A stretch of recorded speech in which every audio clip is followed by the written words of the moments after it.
পরক্রিয়া প্রেমে নিঃস্ব হয়েছে সৌদি প্রবাসী স্বামী। 2 সন্তান, স্বর্ণ অলংকার সহ প্রায় 14 লক্ষ টাকা নিয়ে প্রবাসী স্ত্রী লঞ্চ মাস্টারের সাথে পালিয়েছে। জানা গেছে, মেহেন্দিগঞ্জ উপজেলার চানপুরা ইউনিয়নের জোরখালী গ্রামের বশির আহমেদ ঢালির মেয়ে লাইজু আক্তার সীমার সাথে সৌদি প্রবাসী একই উপজেলার চুনারচর গ্রামের আব্দুল রহিমের 12 বছর পূর্বে পারিবারিকভাবে বিবাহ হয়।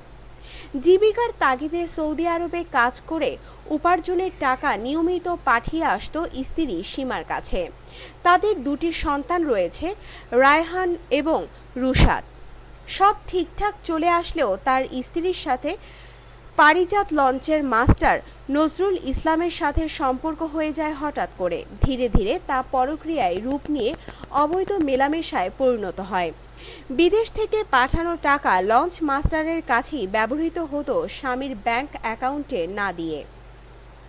গত কোরবানির ঈদে সৌদি থেকে ছুটি কাটাতে দেশে আসলে টাকার হিসাব না পেয়ে স্ত্রীকে জিজ্ঞাসা করে, কিন্তু কোনো সদুত্তর না দিতে পেরে 2 সন্তান সহ গত 14 সেপ্টেম্বর পারিজাত লঞ্চের মাস্টার নজরুল ইসলামের সাথে পালিয়ে যায়। এ ব্যাপারে স্বামী সৌদি প্রবাসী মেহেন্দিগঞ্জ থানায় 15 সেপ্টেম্বর লিখিত অভিযোগ করে। GD number 508।